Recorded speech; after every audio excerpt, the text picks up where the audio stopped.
Hi, and welcome back to Sisterly Advice with Carly and Angela. On this week's episode, we are going to be talking about military. It's going to be a military topic. So obviously, if you've been listening to our podcast, you know I am active duty Air Force and Angela is actually Army spouse. So my brother is active duty Army and she is actually his spouse, and we're going to talk about those things, like what it's like for us being women associated with the military, I guess, from a different point of view. Yeah. So how you want to start this off, Angela? And don't mind us if we're like messing up or laughing and giggling. I'm in here decorating my cap. I completed my master's degree, and so I'm finally gonna like celebrate that. Completing my degree, so I'm decorating my hat. Well, since we're on that topic, let's talk about you being an active duty woman of color in the service. Okay. So what made you decide that you wanted to go Air Force in the first place? So at the time, my boyfriend at the time was Billy. And he wanted to join the Air Force, and I was currently working at Target. And he was like, we should join the service. And I'm like, all right, cool, like, let's do it. I wasn't doing anything, working at Target, working paycheck to paycheck. I was still going to school, trying to get my degree, but my degree was in... At the time, I changed it to like business administration, like associates in business administration. Mm-hmm. But I was working at Target, going to school, working full-time Target, going to school full-time, and living on my own, mm-hmm. paying bills. And so we went to the recruiter's office, and I was like, oh, this is dope. Like, I can do the same thing in the military that I'm doing right now, except for I won't be struggling. I will be stable, like a steady paycheck. Mm-hmm. And I will have... healthcare, like I would have health benefits because I didn't have any at the time. Like Billy had some with the job that he had, but I didn't have anything. So anytime I went to the doctor or anything, like I had to pay for my medical expenses out of pocket. Okay, so that's what made you get into the service. And then like that first year, I was like, man, this shit sucks because like they don't really tell you like when you first starting out, like going through basic training in tech school that, you don't really spend your money. So all the checks that you're getting, because you're not, is training. Like they breaking you down to build you up to have that military mindset. And then you go to school for your career field. And then after you release, you go to your first duty location. So I have all this money, but then I was getting, like, once you get your regular paycheck, like, I was making more money at Target than I was in the military. And I was like, yo, this is some bull crap. I could have stayed at Target for this, but not understanding, like, the overall benefits. So that's one thing that you would give to other people that's thinking about going into the military is not expect to make a lot of money in the beginning. Yes, especially like in the lower ranks. Obviously, like, so when the ranking system, it starts with like kind of like any job where you start at, cashier, mm-hmm. then drive through. It's different levels and stuff. So like in the military, it's different ranks. Obviously, I didn't start at E1 at the very first rank. I started at E2 because I had college credits. Mm-hmm. So, start a little bit higher. But some people, if they sign a 6-year contract, they can start at an E3. This is all Air Force because I don't know anything about any other branches. No, don't, please. Yeah. I mean, I can tell you the differences, but as far as regulations and stuff like that, I have no idea. But yeah, so that's how it is. And, I was like, I'm not signing a 6-year contract because if I don't like it, at least I'm done in 4 years. Right. Now, question, did y'all talk to a recruiter before you made your final decision to say, yeah, I'm going to do it? We did. We talked to Air Force, Army, I want to say Navy. I'm not sure if Billy talked to Navy. I think I did, but I can't remember because it's brief. Because I was the type of person, like, I can't swim. So I was like, you ain't even gonna try it. I probably was real brief, like, nah, I can't swim. I don't want to be on a boat. Like, you know what I'm saying? So, but the Army recruiter had us in that thing, like a car salesman, like they didn't want you to leave or whatever like that. We was in that thing all night, like we were in there for hours, and I'm like, I'm ready to go. Yeah, kind of like wearing you down. So their technique was like to wear you down, but all right, let me just sign something, get out. But we was like No, this is like a life decision. Yeah, it is. It is a big life decision. So, before I ask another question about you, what's some advice that you would give to somebody that's thinking about looking into joining the military period? Some advice as far as like if they're thinking about joining? Yeah. So like in the beginning stage. So if you're in the beginning stage and you're thinking about joining, if you are in school, what I will say, if you're like halfway done with your degree, get your school done first. Just even though the Air Force, we do get free education, we get the GI Bill and all that stuff, like money I can use after I get out, whatever. But I would recommend just go ahead and finish school. Luckily, like when I was going to community college, I wasn't like halfway through the degree. Like I had just started, so I had like four classes in. Yeah. Okay. But I would say always weigh your options. Go talk to all the recruiters, even though you have your heart set on one, just to see the difference and whatever. But also ask questions. I think I wasn't shocked when it came to basic training because I asked everything. I asked if they were going to be yelling. I asked what I should be packing. Like I asked probably when I decided like Air Force is the way we were going to go, even though I'm the only one that joined. I came back with a notebook full of questions, and I don't think my recruiter was ready for that. Like he told me to ask, and I came back with a book full yeah, of so some of the girls, like when we went to basic training, like some of the girls was like, first couple nights they crying because you're in shock mode. Like it's shocking, but I wasn't that shocked to where I was crying. I was shocked to the point where I was like, he told me some of this stuff was gonna happen, and I'm laying in like, man, like what did I just get myself into? I can't believe I just did this. You know? Yeah, I can believe that you felt that way because Alan felt the same way when he joined. He was ready to leave soon as he got there. Yeah, because like that first couple of nights, people yelling at you and basic. I don't think basic training is not like that anymore, especially for like Air Force. I think Army they still yell. I think Army is still getting trying to get more lenient also. But for those who's out there like in the Army that's like active duty Army, or even still, because we all go through the basic training, whether you're active duty, guard, or reserve, the basic training is the same for all. Let me know if they're like loosening up like what they can say, because like Air Force, you can't curse, you can't like can put your hands on nobody or anything like that. Not no more. Yeah. So that's her advice on joining. Now let's go into how long have you been in the military? I've been in the military for 14 years. 14 years, yeah, 14 girl. 14 years. I've been in the Air Force for 14 years. So in that 14 years, that's when you decided to get your 3 degrees.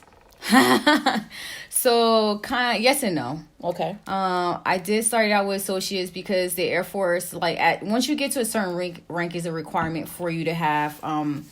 At first it was a specific, but they changed it. Now you can have any type of a 2-year degree, any kind of 2-year degree. Okay. So at first you had they told you what it had to be in, and now you can so just have any kind. At first it had to be in my career field, which it makes sense because that's your career field. If I'm in that career field, I have the experience. Now I have a piece of paper to back it up. Yeah, so it makes sense. But newer generations, not really. Sometimes you don't get to always pick your career field. It's like the needs of the Air Force, because you're still joining an organization, or it's not like you could go out to the company and advertise yourself. Military is a little bit different. Like they're gonna fill the spots that they need at the moment. But if you score high enough, most people can pick their job and wait it out and all that. And you said score high enough, and you're talking about on the ASVAB. The ASVAB. And what is the ASVAB for those that don't know? So the ASVAB is kind of like your SATs, but it's for the military. Okay. Yeah, it's for the military. So, and each branch have a specific score that they require you to get in order for you to be able to join their service. Okay. Now, and Air Force have the highest that you can score, that you have to score. Yeah, they have the highest requirement, pretty much. Oh yeah, the highest requirement. I can agree to that. What was I about to say? Excuse me, y'all. I'm over here sipping, so let me get my thoughts together. Get your thoughts together, girl. So now, okay, so you've been in there for 14 years. 14 years. You have 3 degrees, which is the one that we going to celebrate in a couple of days. Yeah, which is my master's degree in supply chain, logistics and supply chain management. And you told these good people, we told them what to do, on how to join, and all that good stuff. Now that in the world that we in today, which we've been in forever, because a lot of young people feel like they just realized racism. Or they invented it, or we saw what was going on. No, this has been going on for years and years and years. But with that being said, how do you feel being a black woman in the military? Do you feel like it's a lot of discrimination against you, or you feel like it's more opportunities for you as a woman, not just as a black person, but as a woman? Because sometimes when people hear military, they automatically think that's a man's career instead of a woman. So being a black woman, how do you feel about the way you've been treated in your service? So I've been treated bad and good. I won't say it's been like the worst. I had a couple of experiences being a black female. I do think like just being a woman overall in the military, you have to assert yourself a certain way. You have to present yourself a certain way, and you have to carry yourself a certain way. Like you just have to, you just have to carry yourself a certain way because, and most of the career fields are male dominant. So I did a class last week, for my professional development, like growth, and the percentage is still the same. Like white male are still predominantly in charge. Well, not in charge, but he's more white males in the military it is than blacks. But like blacks are like right behind that, and women too. But women is like, even though they broke down the different ethnic backgrounds, women women is still at the bottom. It's not a lot of us. And that was just a group of women overall. So you can imagine black women at that, right? Yeah. So, sometimes it's hard and sometimes it's not. I think it was some growing pains. I had just a few incidents. Like one incident was I was on a deployment and I had this master sergeant. I was like this little baby E5. Like I was waiting to put on my next stripe. But I was deployed at the time, and he didn't like me, but he was like one of those ones that like do office pranks and stuff like that. And I'm not that type of person. Like I grew up in a house, like, came from really not having much. So when it comes to personal things, like I just be like, I'm not a jokester. I'd rather you just like, and he would do stuff like put tape on the bottom of our like key, like mouse, so it make it seem like it's something wrong with the mouse, putting rubber bands at the end of like our tops, like our like ABU tops, like the tops we wear, our uniform tops, so that when we go put our arm in the sleeve, it sucks. So with me and another it's on that side. So it was me and another female. Well, she was white female that was a tech sergeant at the time. And so, I went in there like, hey sir, can you like I'm not a prankster, but can you just leave my stuff alone? Like, it's my personal thing. I'd rather for you not to do that. And he really didn't listen. So I just was like, okay, kind of put up with it. But then I was like, hey, can you stop that? Because, I'm going to speak up. Yeah. Then he would do stuff like he would tell us to do things, and then we would do them and like bang it out, because I worked with the Army at the time. Like it was a joint tasking with the Army. Okay. And then like he'll come back and a week later like, oh, I need you to rearrange it. So like he was giving us busy work for nothing. Then I'm getting to the point, guys. I'm so sorry that I'm dragging this story out. Anyways, long story short, we got into like he did something and he was like upset because I wouldn't speak to him in the morning time. Like I kept my conversations real short because he wasn't my cup of tea. Like he was really like an asshole, like, to be honest, right? Yeah. And because he outranked us, I felt like, it's just like those little, and he was making us do like unnecessary stuff. And so one morning he was abusing his power? I'm sorry. Yeah, just a little bit. And then like one morning he was like, Miles, I'm just so sick of your ghetto ass attitude. So one of the guys in there, I will never forget, one of the guys in there, white male, is his wife probably, I think he's still married to her. His wife is black. Oh. And so he have children. Like, he was like, that. So he felt offended. Yeah. He got offended. But I didn't get offended, but people around me got offended, which was like, you know what I mean? Yeah. I didn't get offended because I don't answer to stuff. Like, I didn't answer to that. Yeah. I didn't give a response. So sometimes when people call you out your name and you let things get to you, like, that's not me. That's not my attitude, so I didn't answer to that. But the other guys, they wanted me to go to EO. They want me to report. I'm like, I'm not offended. If you guys want to go because you guys offended, you could get it. I don't answer to that. And then he was just yelling. So I'm steady trying to walk away. And he's just steady following. He was really trying to get a rise, like a reaction out of me, just so I can, like, so he could get me in trouble pretty much. All right. So I'm going to pause you right there. Yeah. So on that note, people, what she's saying is don't let other people intentions get the best of you, because people will do that. They will try to make us look like, or try to make you look like the bad person in the situation when it's really not you. Yeah. So you kind of have to protect yourself. Like she said, if they call you out your name, as she said, and she didn't answer it because it's not her name.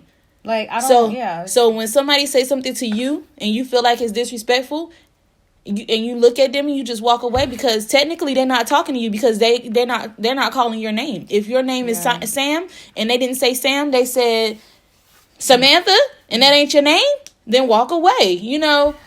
Yeah, so he really was upset because he didn't get a reaction. I mean, but at the same time, it was like, what is a ghetto attitude? Like, what do you know about a ghetto attitude? It's the attitude he was portraying. Exactly. So you already stereotype me. And a lot of people, so I know some people can hear my accent. I'm from Jersey. My mom's Jamaican. I lived in North Carolina for a while, so I got a little bit of Jersey, Jamaican country twang up in that thing. So I'm not like your normal, like, oh my God, like, good morning, everyone. You know what I mean? A plain Jane. You know what I'm saying? Yeah. So I do have some character to my voice, but for you to say my ghetto ass attitude, like you just stereotype me. You could have just said, I'm tired of your bad attitude. He could have said bad. You know what I'm saying? But You could say, I'm tired of your disrespectful attitude. But what he was salty about, like when we had a conversation at the end of all this stuff, he was just mad because I wasn't coming in there speaking to him like everybody else. Now, don't get me wrong. I still spoke. I still said good morning, but I wasn't giving him no conversation. You wasn't giving him the attention that he felt like he deserved. No, I wasn't like, and I told him, I said, sir, I don't like you. Like, he said, well, I don't like you either. And I'm like, well, cool. Like, we on the same level. I would speak to you because I'm going to still be respectful because my mother taught me manners. The military didn't teach me manners. My mama taught me that. Right. So I'm still going to speak to you because you're in a position of authority. But you asking me about what I did, like, this weekend? Nah, bruh. Ain't happening. Right. Why? Because, you have to be smart. Because, sometimes people will try to use stuff against you. Now, if I would have been like, oh my God, I was on the phone with my mom and she's, you know what I mean? Mm-hmm. Like, and then the way he called me like your ghetto ass, I can just see him using the information against me, like if I was going through something or something like, you know what I mean? Yeah, to hurt my feelings. Yeah, he tried. He tried it. He had the wrong little black girl. He did have the wrong little black girl. But at the same time, being a woman in the military, you really have to stand your ground. People are gonna try you. They're gonna say like you have a bad attitude, and it's not. I don't have a bad attitude. I'm not angry. I'm very passionate in what I do, and I love my job. Like I really love my job. Yeah. So I mean, you've been in there 14 years. Why wouldn't you love your job? Well, some people don't like their job, but in the military, you have the opportunity of cross training, getting a new job. But I love what I do. But some people mistaken passion for like, angry or always upset about something, like if it doesn't go right. You know what I mean? I understand. So they can mistake that, and like sometimes you have to, it's all like, I don't want to say it's all a game, but it's a little bit of politicking.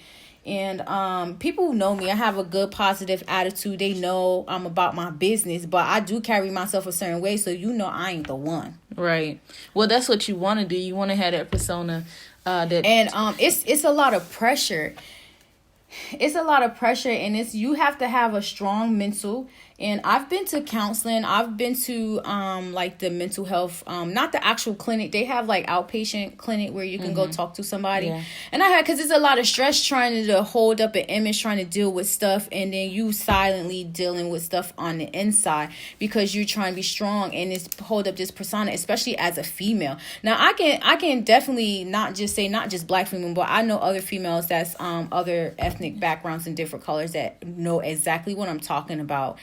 And you have no room for error. Yeah. You have no room. You got to be real careful. Like, you got to be careful about the people you talk to, because if it's too many dudes, you're gonna be labeled, or she's sleeping with them. All of them. It's the same thing. Like if you was in high school, like it's crazy. That's crazy. Perception is everything in the military. Yeah. So, would you recommend, or would you tell people if they want to do it, they should go ahead, or would you tell them to stay away? The military? Yeah. So, to be honest, like, that's a decision you have to make for yourself. I only can tell you about my experience. Like, my experience, it's not an easy role. Like, I have no room for error, especially being a black female, like, especially being a woman of color. And that is the way I have to carry. And some people like, dang, that's crazy. But I've achieved so much and beat so many of my peers. Like, I've been at the top of my game for a minute, and I have, like, I have all my accolades to account for that. You know what I mean? Mm-hmm. Do you have to be strong-willed? Yes. You need a really good support system. And you really need to be okay and understand, like, if you know you need to, check on your mental health and get that taken care of, get that checked out. It is nothing wrong going to talk to somebody. It's not. I talk to a therapist too. You should talk to someone because you don't want to have that mental breakdown. That we'll talk about mental health in a future podcast. Yeah. We're gonna touch more on that topic because I think that's something that everybody can relate to, whether they admit it or not. Well, admit it out loud, because they can probably admit it to themselves, but they won't tell other people. But we're gonna talk about that in another podcast. Oh, yeah, we definitely have to talk about that, because I've been to check on my mental more than once. So I can tell you about it, and we can definitely get more in depth on that. So that is what it's like to be in the military as a black woman. I know it's not like, I don't want to go, like, I want to go into detail, but I don't know how long we have, because I know we're going to talk about you, or if this podcast is just going to be... It's just about you, baby girl. Let's go. Oh, okay. So, also, like, you have to, so being in the military, too, you have to have your writing game up with, like, performances and stuff. Like, you have to do especially at my level now, it's more about writing, reading regulations and stuff like that. So you said writing as in penmanship? No, writing as in, like, your performance reports. Okay. Because I think, like, normal jobs have... Please forgive me, because I've been in for a long time. So, before I joined, I obviously had a real job. I worked at Burger King, and then I worked at Target. Worked at Burger King for 3 years, worked at Target for 3 years, and then I joined the military. So those are 2 jobs I had before the military. And so when I said a normal job, it's just I've been in the military for a long time. Not trying to downplay anybody or anything. Yeah, any other job like that. That's all. But yeah, you have to write on that, because once you get to a certain level, it's about the team, the people that you're gonna raise up and take your place. And it's about, I mean, it's a lot to the military. I dealt with a lot. You deal with suicide, you deal with rape, you deal with sexual assault. We don't call it rape, we call it sexual assault. Well, that's a more like professional term for it. Okay. Sexual assault, sexual harassment. So like sexual harassment. So certain things that I feel like sometimes I'd be like, dang, people should join the military, because it's stuff that we get taught that wasn't taught in the outside world. Because I never was taught anything about sexual assault or sexual harassment until I joined the military. But at the same time, like, I ain't one of them people you're not about to walk around here and just touch up on me. Well, you know what I mean? I think it just depends on the career field, because I work in the pharmacy, but we have so it depends on the different the jobs. Yeah, so we have this thing called PPL, where we have to go over sexual assault. Now, sexual assault is not just about touching; it's also about language. And so here's where the military, like, not to cut you off, but here is the military, where the way the military expresses the difference, right?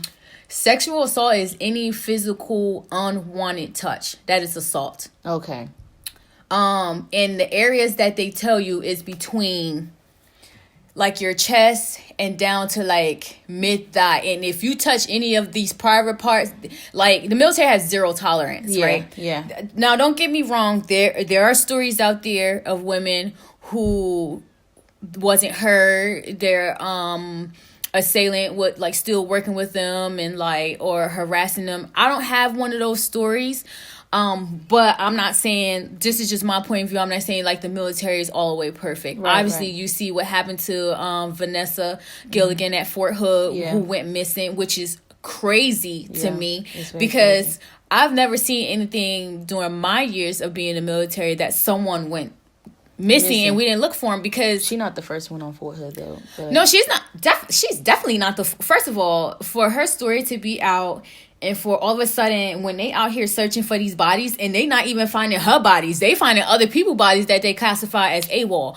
Like Air Force, I feel like if you don't come to work, like I had plenty of times where I was scared to go to my airman's room to go see if they were there, because it is, because suicide is real. You know what I'm saying? So it's real. And there's no, we could get taught suicide all the time. And a lot of times the people that, they're really good at hiding it. Like you can pick up certain, so we really get taught to really get to know our airmen and to talk to them, because it's key words. So if you're talking to your people on a regular basis and they say something out of the ordinary, you could pick up on that. You know what I'm saying? And I'm not saying like it's gonna always be 100% work, but we key in on cool words, and we direct when we answer the question. We're like, or do you feel like you're going to harm yourself or anyone else? Have you been thinking about suicide? Have you had, those thoughts? Yeah, because they say you have to be straightforward. Yeah, as a spouse, when I go to the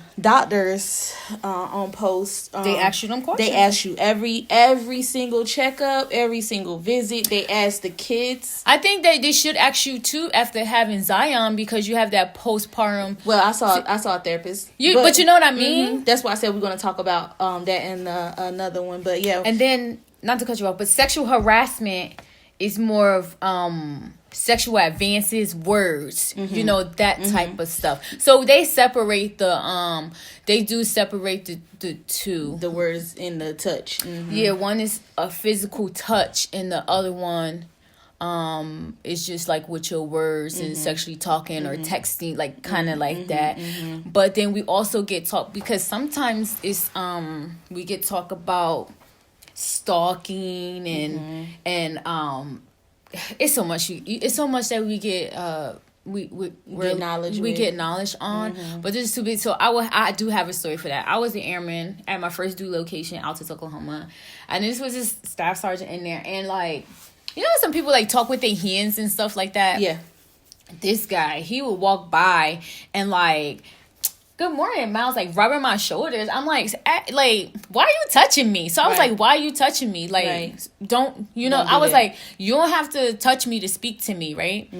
And then like, the second day he came by and he did it again. I flipped out. I was a little airman, but he was like a sergeant. And I turned around and was like, didn't I fucking tell you not to touch me? Like, because if I already told you once, what makes you think like it's I was be okay the next time? I wasn't playing. I wasn't smiling. I wasn't ha ha he. Like, keep your hands to yourself. Yeah. And so I noticed too, like, because I'm that type of person and other people were around when he did it, no one like, we're not about to try her. You know what I'm saying? Like, you have to like I feel like, because I came from Jersey, like, I'm not no naive person. You gotta have some street smarts too, coming in the military too, because sometimes these people like, you know, snakes and stuff, because people hold the military to a higher standard. Yeah.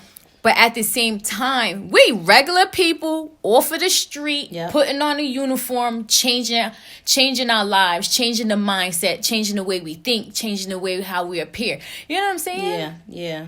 So, like, people be like, oh, but you're in the military. Guess what? Every organization have the same things that we go through in regular, life. Like, our screening isn't like, oh, let me test your blood to see if you're a good person or a bad person. It's not like that. Right. It's regular people, just like we are. And he ain't touch me. He ain't speak with his hands no more. Well, he learned today, didn't he? He sure did. He better get that. But you have, gene. but so when I tell that story to like people, especially like the young females, only because like if you are uncomfortable with someone touch, like if you didn't like it, say something. Yeah. If you too nervous or you too shy to say something to that person, say something to somebody else that you know that's gonna say something. Yeah. And I would have went to somebody, I'm like, keep your hands to yourself. Like, don't be walking around. And I wanted to put no name out there, but like, hey, you can't be walking around here like touching people's shoulders and stuff like that. Yeah. We really have to be careful on how we do things. Even like, say if I was helping an airman, like at the desk, like I do my best not to be like leaning all over in front of them, because I always work with a bunch of dudes like leaning. I'll like bend down to their level and be like, okay, let me see what you looking at. You know how sometimes when waiters come to your table when they bend down and say, I like do that. Or like when she say bend down, she mean like in a squat format, but not squatting, but like you know how the waiter come to your table, yeah, but the waiter don't lean over you. Yeah, but they bend down to your level. Yeah, that's how like I'll operate. Or I'll say, hey, come over to my desk and look at it this way. Like I turn my monitor. You have to be very respectful, because don't get it twisted, like men get sexually harassed too. And I was just about to ask you that. I was about to ask you. On one of my deployments, they were like they was like men was getting more assaulted than the females. Oh wow. That's crazy. Yeah, it's crazy. So that's a lot to think about as well. But if you strong-minded and you stand up for yourself, and you believe that you can take up for yourself as well, and you're not afraid to speak out, not speak wrong, but speak out, then maybe you can. Yeah, and I don't want you guys to think like, we deal with this every day, all day. That's not what I'm saying. It's a scenario. It's a scenario, and plus because the military has been under fire in the news lately. Obviously, with Vanessa, who unfortunately died during her situation because she went to go speak up. Yeah. So that means we still have a lot of work to do in the military with getting those toxic people charged in jail and out of our military, because parents send us their kids because they, you know what I mean? And how dare you? Yeah. You know what I mean? Yeah. Like, how dare you? So I don't want you guys to think like, oh, this is the sole thing. We have a lot of good stuff. We do a lot of saving the world and stopping a lot of terrorist actions. Yeah, I don't want to say too much, because obviously certain things I can't say, but like we do real war missions, and sometimes you guys have no idea, because like the news is so focused on the presidential stuff, which I'm not saying that it's not important, but sometimes when you have family members in the military, be mindful, be kind to them, check up on them, because it's we age in the military, like we was talking about this today, like in dog years, and it's really hard on our body with all the physical things that we have to do, but very hard on our mental. So like when you have someone that is a vet in your family, call out to them, like just check on them. Like sometimes that's all we be wanting, and they be thinking you in the military, oh, you strong, you this, you that. I'm strong, but not all the time. Yeah, because y'all are human, just like everybody else. And like she said, if you have family, check up on them. And I know you like, oh, well, I don't got time, and somebody should check up on me too. And you right, it goes both ways. But at the same time, if you know that you got somebody out there, they kind of need that support to know that so they can be reminded what they fighting for. Yeah. You know what I mean? But I think a lot of stuff with COVID too happening, a lot of incidents having decreased, especially like discrimination, because they track all the numbers and everything. Like when we go, so EO for us is called Equal Opportunity. So that is that is like a section in the military that you can go to if you're being discriminated against, racially profiled, targeted, harassed. Like Equal Opportunity deal with the harassment, and then we have a whole section that deal with sexual assault. But the EO is really good because they do an investigation and they hone down. And so the class I went to last week, they was like, since the report has come out about how specifically the Air Force was discriminating against Black males, like the conversations that we've been having lately, like the hard, tough conversations about other minorities and other ethnic groups, like understanding like our culture. When I say our, I mean Black people, like Black people culture, the struggle, how to deal with it. It's been very helpful because the complaints has decreased a lot. Well, that's good. And I'm only specifically talking about from my base, so I'm curious about how other bases are doing. So if you get the good with the bad. But at the end of the day, I've had a great career. I've traveled all over the world. I didn't want it like to come up here and be like, oh, this is just so perfect. Like, no, I'm gonna give you the good and the bad and the ugly. And that's just one side of the ugly. But don't get twisted. Like, the military is still working on it, and they doing a really good ass job. I can speak for the Air Force. The Air Force doing a really good ass job at like really like targeting and making those programs like, no, this is unacceptable. Yes, definitely. And it grows every, so pros and cons with everything. If anybody has any questions, any questions, or you want to leave a comment, or if you want to just say hello or anything, we are located on Instagram. Our Instagram page is Sisterly Advice 30S. Yes. So please, up under this video, just go ahead, or the picture for this video that stated that we posted it, just go ahead and leave a comment. We gladly appreciate it. We love to hear from all you guys. We also on YouTube. We have a video up there if you would like to see us in action.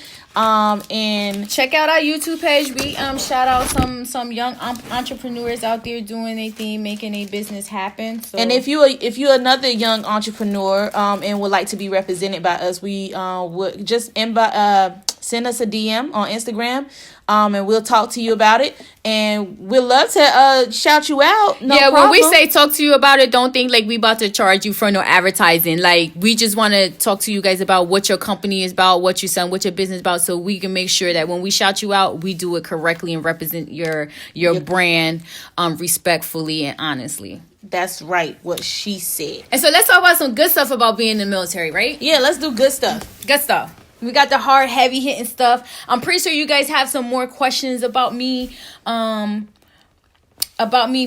in the military. So some of my achievements, I made E5, like staff sergeant at the first time. I put my E4 rank on 6 months earlier than I was supposed to.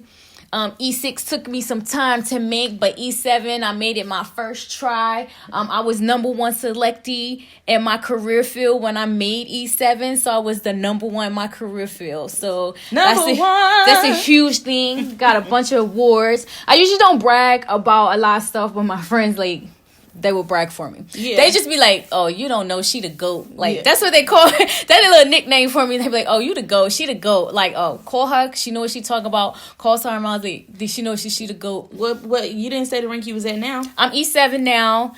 I'm up for E8. I'm hoping I get that my first time too. What else? Like 3 degrees. I've had plenty of people that I've supervised, I led.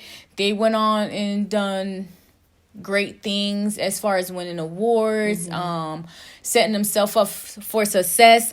People who still aren't in, I help them with their dreams and get ready for the Air Force. Outside, like, prepare for the civilian world. Like, no, it's not all about just being successful in the military, because some people want to do their 4 years and get out. Okay, let's help you. Set yourself up to do that. For success, yeah. For success. The Air Force have a, education program while you're in. Education is free. So just get your education. While it's free. We get a lot of certifications that we do that we don't have to pay for, that is free to us. So I do have like my logistics certification for my career fair. I have my level 1, my level 2 certification in that. Very, very smart black girl over here. I've been stationed in 3 different countries? Japan, Korea, England, and the U.S. So we could count the U.S. 4 different countries, but I've been overseas for the last long time, 8 years maybe. So 1, this 4, 5, 6, 7. Yep, it'll be 8 years.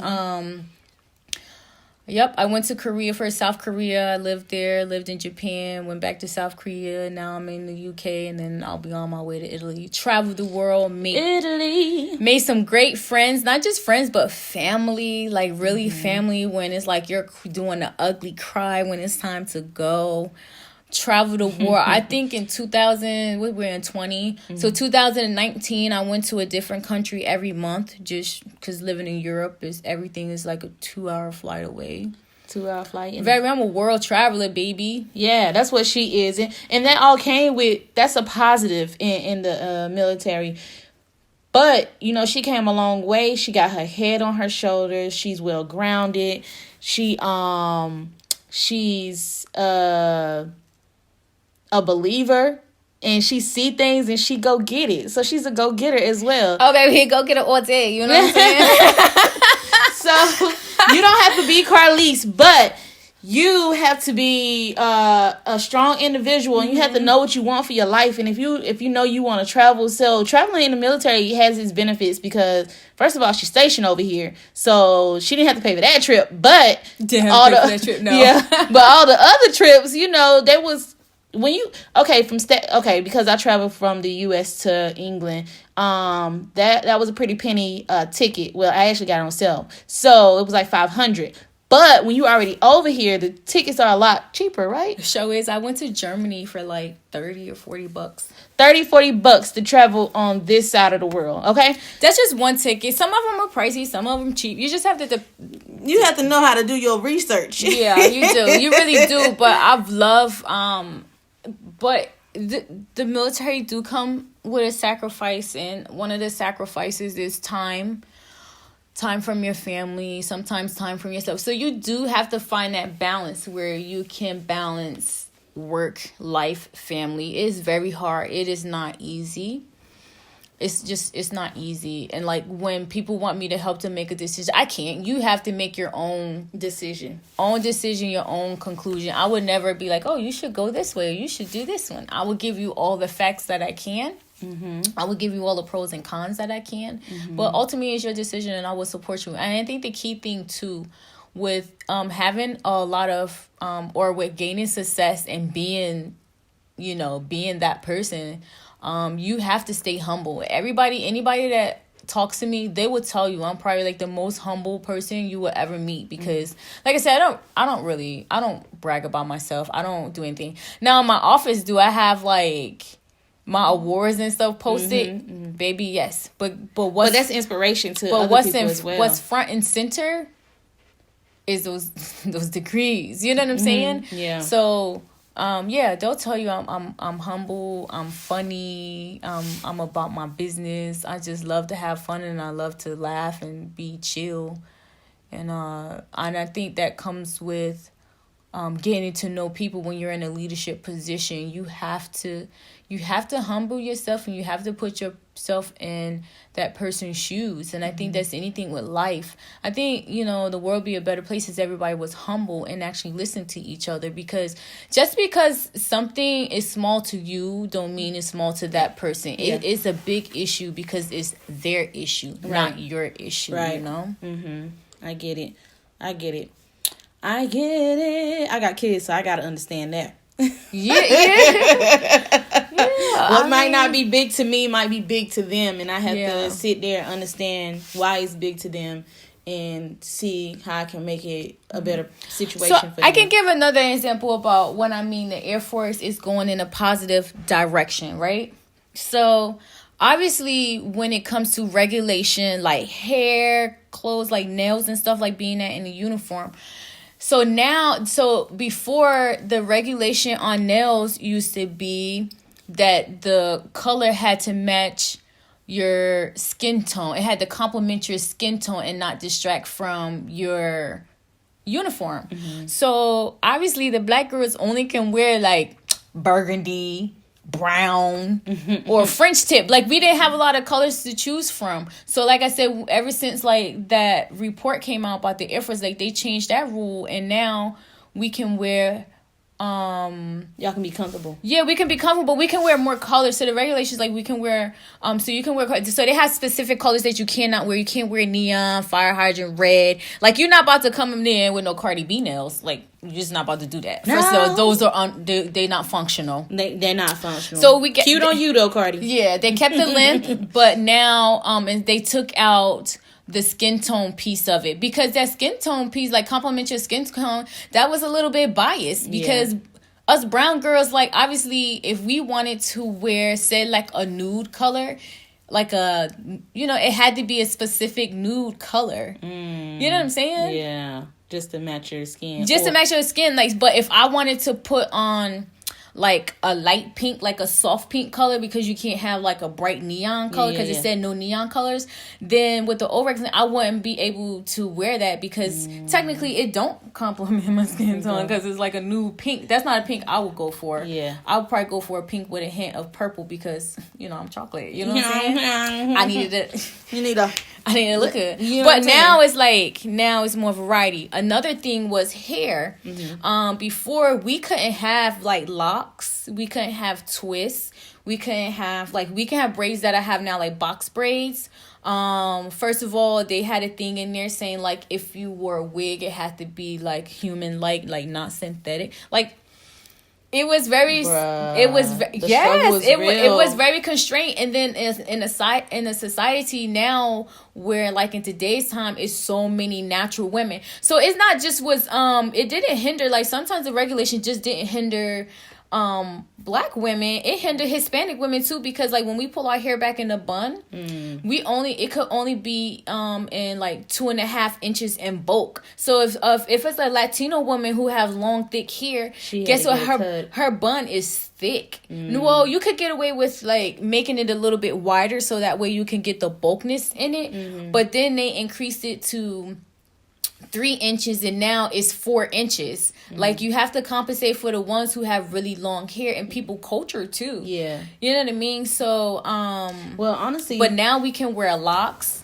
Now it's like, now we have pictures of what professional locks. So, like, black women submitted pictures to show, like, hey, locks are professional looking. It's in there now that we can have twists, because the regulation was, like, unkept hair. Like, it said unkept. But now they took specific wording out, because it was, when you have words like that, it was specifically targeting a certain group of women, if that makes sense. And they have since, the Air Force have since updated. So shout out to the Air Force for really, like, making a change and making effort. Now men like to, like, so, like, when the guys get fades and stuff, guess what? Men can have a part in their hair, like a nice little part, no design, no nothing, because they're trying to stay updated with the times. Because you know how, like, sometimes the Caucasian males, they have, like, a natural part in their hair.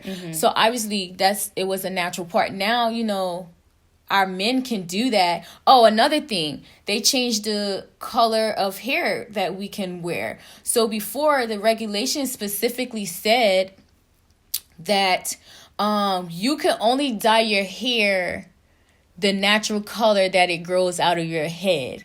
there ain't no point in dyeing it. Right. There was no point of, like, it was like, what? You only can dye it a natural color.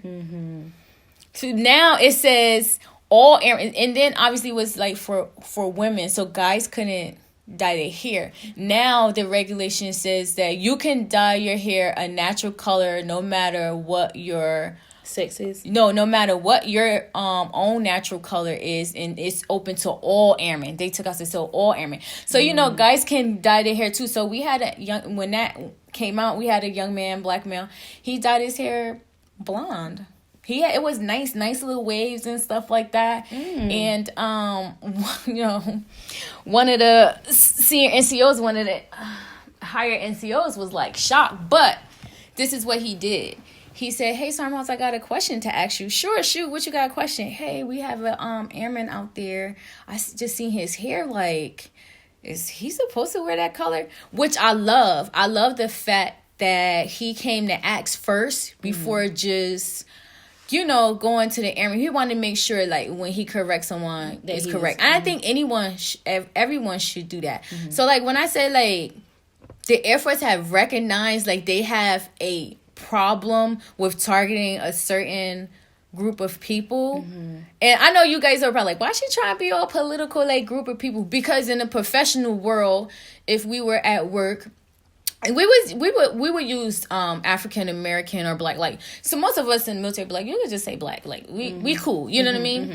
But I just want to cater out there to the audience too. It's just not black people. Some of these regulations did affect our Latino women, our The native white women too, because if they had long hair, they couldn't wear no 3-inch bun. right, like native women, because they have some of that thicker hair and the braids. Yeah, Hispanics got real thick hair. Oh, I love their hair. Oh, I love their hair. Yeah, so it was affecting women, but it was more catered to, and I'm not gonna lie, it was more catered to Caucasian women, like the regulation when it came to hair and nails, like, because let me tell you something. Like, us females in the military, we not no raggedy bums or nothing like that. We stay put together all day, every day. Now, I don't wear makeup every day, but baby, eyebrows are slayed to the gods.